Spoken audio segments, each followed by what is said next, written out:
You ever watch Seinfeld? You might not have heard of it. After all, it was just some little sitcom that ran back in the day for 9 seasons. Apparently, that little show was about nothing. Could you believe that? A show about nothing? Well, anyway, I'm not here to talk about Seinfeld's iconic episodes or why it was so damn good. Instead, I'm here to talk about a show that took heavy inspiration from shows like it. That would be the Looney Tunes show. God, this really was something that could've and should've kept going. The show was golden to me, man. And it was also the only cartoon that I've seen that had a sitcom element from characters that were previously established, and particularly Bugs Bunny, Daffy Duck, and all of the Toon Forces in the world that they were bending to their will. But this iteration of the characters are, how do I say it? They're a bit more civilized. Hell, they even live in the suburbs now amongst humans. Now, while I enjoyed watching this back in the day, that makes me sound so old. I'm about to try to match Daffy's level of stupidity and dissect this show. So, let me start off with Bugs Bunny. Bugs has to be a few evolutions removed from the ordinary herbivore rabbits I'm used to seeing, because I've never heard of a rabbit eating meat. Really makes you think of those ReZero rabbits, which is pretty terrifying. Hell, Porky having a catering business and using pork in dishes is crazy to me. Actually, if I remember correctly, he was even addicted to eating pork in one episode, and he couldn't stop himself. So what's the bad news? This whole time I've been eating the pepperoni? I've been eating meat!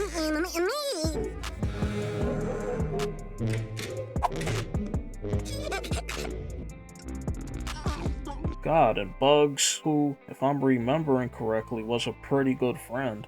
I mean, he has to put up living with Daffy in his own house. Are you ashamed of me? You think your dad won't like me? What? Cause I ain't got no class? Cause I ain't got no money? No job? No education? Yeah, all that stuff. But why did he not try to help out Porky and stop him? You're just gonna let him continue to live in his cannibalistic ways even though you see that his mental health is unraveling? Just what kind of shit is that? I know it isn't exactly the same because these characters are different species, but I believe if I saw my friend eating human flesh, I'd freak out. What does this say about pigs in this world? I mean, are they all just regarded as savage beasts, and it's expected for them to partake in shit like cannibalism? No wonder Daffy always saw Porky as an ancient friend. Now let me find out that there's actually discrimination in this show that I never picked up on. Moving on though, this is easily my favorite version of Lola. You know, when Lola was a little girl, her only companion was an imaginary friend. Lola, what was the name of your imaginary friend? Well, if you're gonna be like that, I'm not gonna invite you to dinner anymore. Huh? Oh, I'm sorry. I was just having a conversation with Piper. Did you ask that girl out? Yeah, I did. So you're gonna go out with her? What do you even know about this girl? She could be trouble. Not every girl is as stable as me. I think you should leave. Fine. Tina's crazy. She's a crazy person. She's a crazy, fake name person who's probably a stalker. I'm just gonna leave this ladder here for later. Yeah, I grew up with the Space Jam version, but she doesn't compare, and who the f are you? Anyway, you can't even call Lola empty-headed because there's definitely something always going on upstairs. As for the content going on in her head though, no boy. Poor Bugs has to put up with this shit. Wait, actually, I can't even feel sympathy for him. He chooses to continue with the relationship. Usually when you see a composed guy like Bugs with a wacky girlfriend like Lola, the guy is actually a nutjob in disguise. The beautiful thing about this show like Seinfeld is that the most random and most mundane thing will happen in the beginning, and it somehow always devolves into some madness. Although some episodes are definitely more milder than others. It's interesting how these anthropomorphic animals are essentially all naked. Well, minus the anthropomorphic woman characters.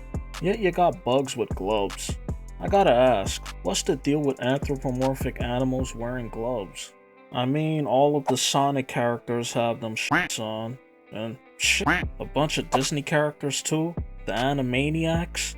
Is there some anthropomorphic secret society that I'm just unaware about? Do they all congregate once a year and perform satanic rituals like the Bohemian Grove? Let me relax, I don't know what I'm talking about. Bugs does feel pretty naked without his gloves. I imagine it would be like seeing Sonic without his sneakers on. Yeah, that thought also has me feeling pretty uncomfortable. Also, like, what the fuck? Right here we have Bugs wearing a towel. For what? You don't even wear pants. Why the hell are you covering yourself up with a towel? People only use that to cover up their nether regions, which you never do. Your shits are always hanging out. So why the towel? Don't even get me started with Daffy. You're a duck. That water rolls off of you before you fully step out of the shower. So why do you need a towel? It's also interesting how in the world of Looney Tunes, these anthropomorphic animals have actual animals. Like, why would a rabbit have a pet hamster? This kind of reminds me when I was analyzing Arthur. And please, don't even get me started on how Arthur, a humanoid aardvark with a nose job and bleached skin, has a whole ass dog for a pet. What does an aardvark even need a pet for? What is the Arthur trying to say here? Do aardvarks view dogs as lesser beings? So there's just degrees to this animal hierarchy out here, huh? You have to be able to talk to be considered a person, or else you're an ordinary animal. This explains why characters like Porky Pig and Foghorn Leghorn aren't sliced up and packaged in the meat department, while all the non-speaking pigs and chickens of their world are. Aha! So there is discrimination in this world of Looney Tunes. Hi. Oh man, let me stop. Honestly though, I'm not surprised. The way the background human characters stay looking at the Looney Tunes characters is always funny to me. Like their faces just reads, "You don't belong here." But at the same time, the Looney Tune characters do be on some dumb bullshit. But let me think for a sec. Like, let's say Bugs and Lola's future child went to school mixed with humans and other anthropomorphic animals, and their child gets into a verbal altercation with a human child, and that human child says something to the effect of, "Shut the hell up.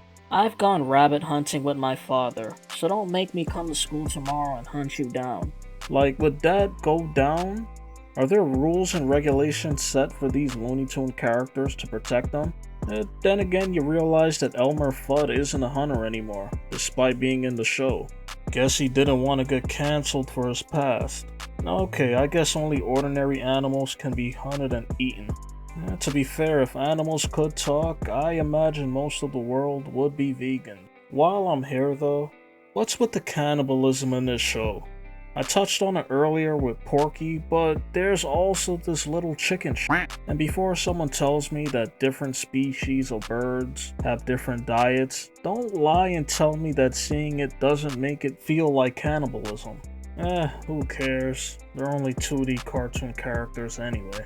A random bit of information, but it's weird how Bugs has Porky's number show up as 555-0184.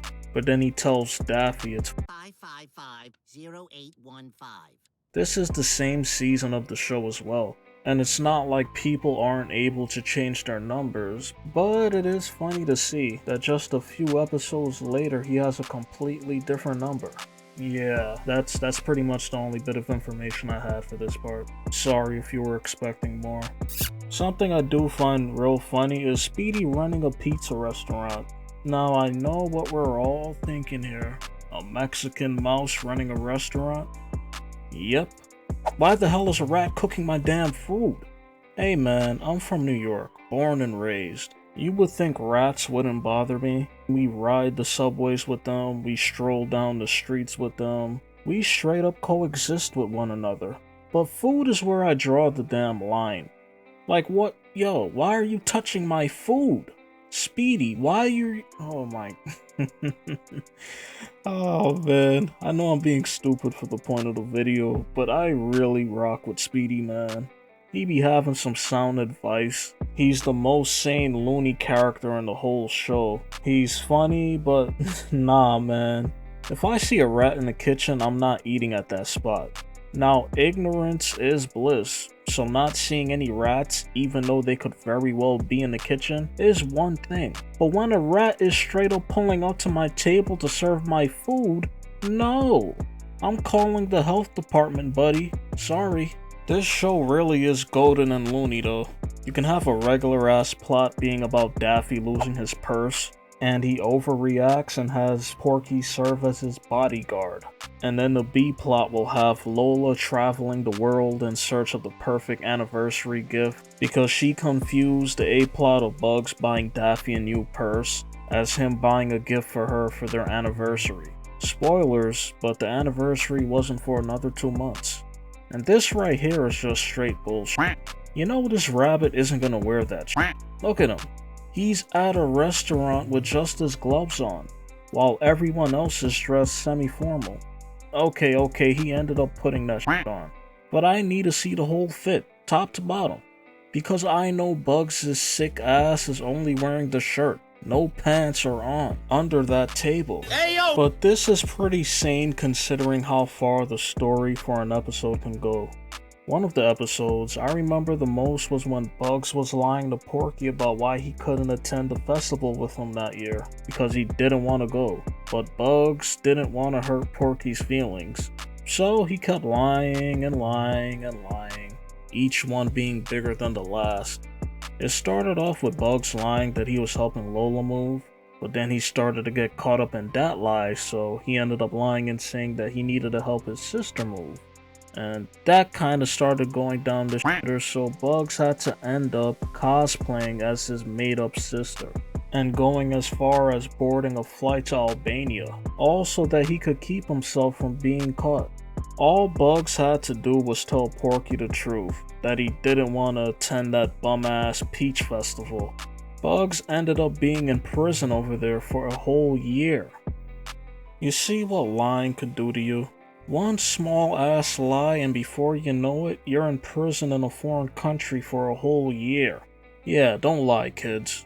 Bugs should have been straight up with Porky, but not wanting to hurt his friend's feelings is who he is. So he has to take the blame for not being honest. But man, Porky was annoying. Like, leave me the hell alone. Take the hint that I don't want to go to that bum-ass Peach Festival. Seriously, why can't I just lie in peace?